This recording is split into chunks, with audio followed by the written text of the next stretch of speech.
The passage of this new law, itong new law that lapsed into law, ang Philippine Creative Industries Act, na ang natatandaan kong nagsusulong nito si Toff de Venecia ng anak ni Manay Gina.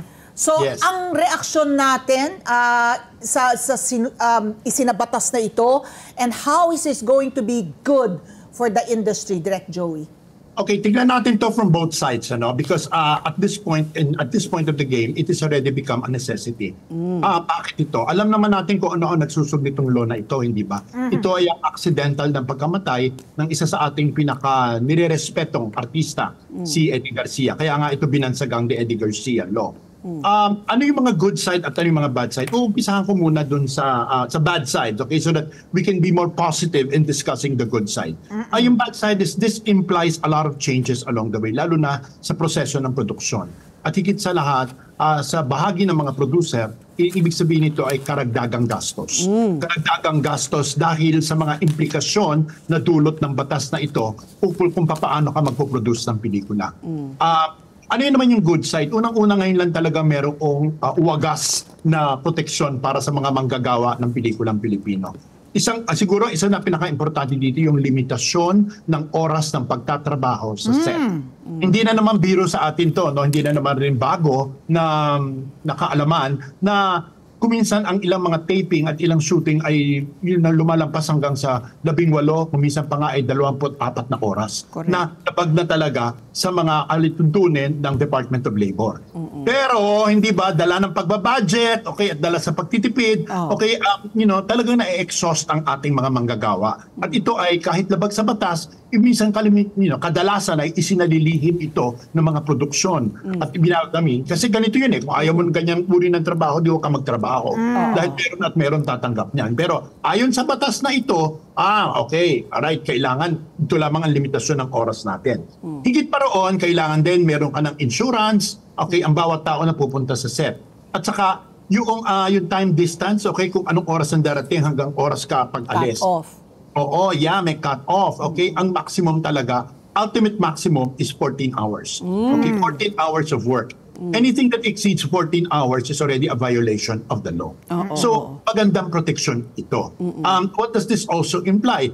Okay, since 14 hours ito, talagang kailangan baka madadagdagan yung number of shooting days na magaganap. Pero tinanggap naman ito ng mga producer dahil alam nila na this is inevitable. This is in protection to the people that work for you. Okay, so yan lang isa lang yan sa napakaraming mga nakasulat sa batas na ito na dapat respetuhin ngayon ng mga TV network, ng mga studio, etc. At saka mas markado na ang role ng Department of Labor okay sa pagpaprotekta ng mga manggagawa. Pero direct clarification lang, ito na nga, sinabi mo maximum 14 hours. There are some people in the industry I've talked to, some are okay with it, some are kind of hesitant to agree with it, no? Kasi parang marami pang gray areas. Yung pagpatak ng 14 hours, like for the artista and for the crew, when does it start? Kasi sa Korea, we did a co-prod with a Korea company. Yung patak ng oras ng artista is pagpasok sa set. And made up na. That's when they're only allowed 12 hours naman, maximum of 12 hours. So yun ang patak.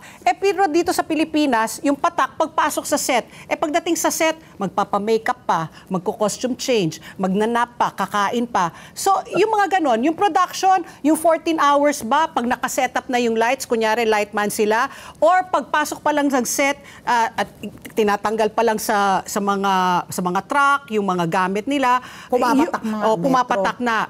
Doon po nagkakaano kung kailan po talaga pumapatak yung metro, kumbaga.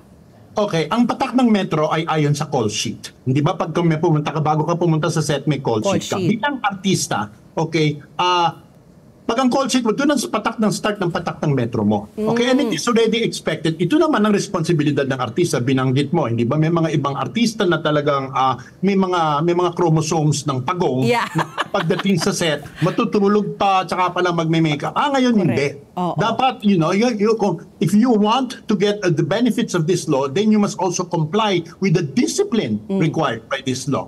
At saka yung 14 hours na yan does not include okay, the lunch break and the dinner break. May oras na allocated yan. In other words, hindi kasama sa patak ng metro yung oras na kumakain kayo, okay, ng almusal, ng almusal, ng ano.